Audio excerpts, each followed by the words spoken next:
In this episode of RazorPop, we meet Ho Tzu Nyen, who is only the second Singapore-born filmmaker to have his feature film compete at the Cannes Film Festival. Because if you try to preempt audience expectations, you might fall into the danger of trying to pander. We spoke to his cast, who told us about his peculiar directing methods. That he never gave us a full script, he only gave us our own sections, and we had to try and sort of make our own sense of it. And we review his film here. Yo, what up? It's RazorPop lah! Mira Nair, Jim Jarmusch, Tran An Hung. These are some of the international filmmakers who made their full-length film debut at the Cannes Film Festival. Now you can add Singapore visual artist turned filmmaker Ho Tzu Nyen to that list.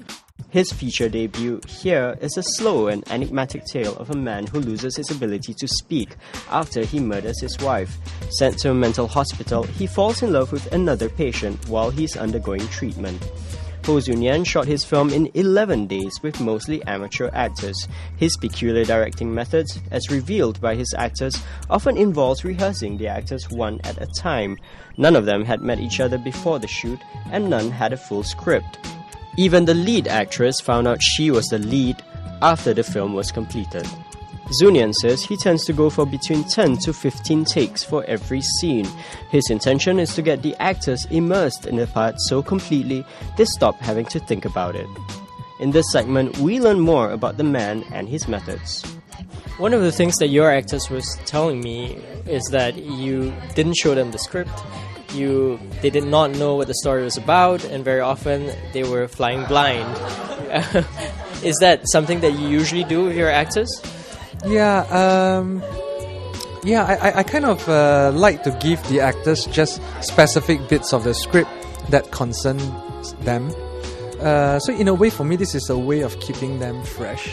Because if you give actors sometimes like the entire script, there might be a possibility that they might overthink. Like when they're acting in this one scene, they are thinking about. They're trying in their minds to think about how it relates to the next scene. So I like to keep them fresh, I think it's closer to reality. We do something one day without knowing what's going to happen the next. And on the other hand, I treat working with my actors as a game.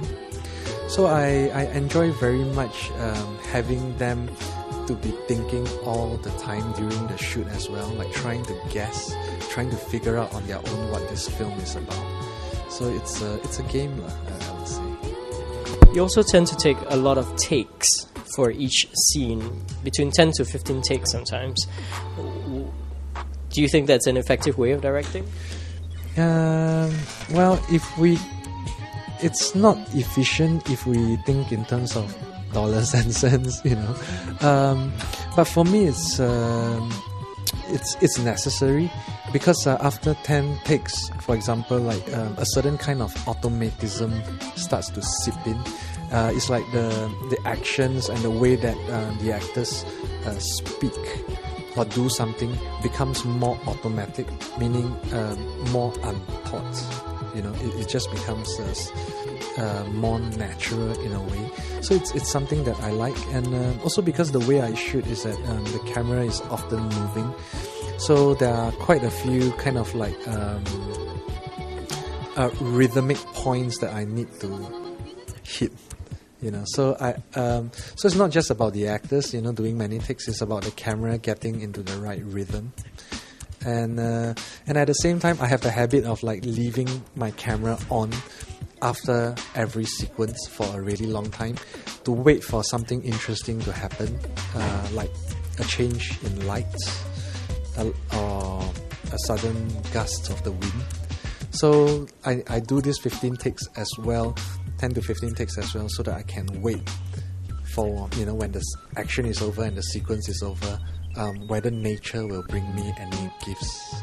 You've had very little training as a director. You haven't gone to film school or theatre, or you haven't learned, for instance, the method, and yet you've made films, and some of them have won awards, and some of them have done very well at festivals. The best way for me to learn about cinema is by watching films.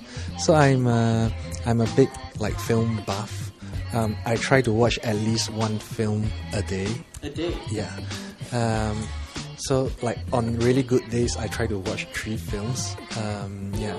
So and I've been having this habit for at least maybe 10 years now. Yeah. So I feel that that's the best way to learn. But as for the practical aspects of it, like the organization and it's something that for myself, I don't really know how other directors work. But after a few short films, I know that a system has developed for myself. And I work with people, I work with the same team of people, so they also kind of like get used to my system. In the next clip, we speak to the cast of the film.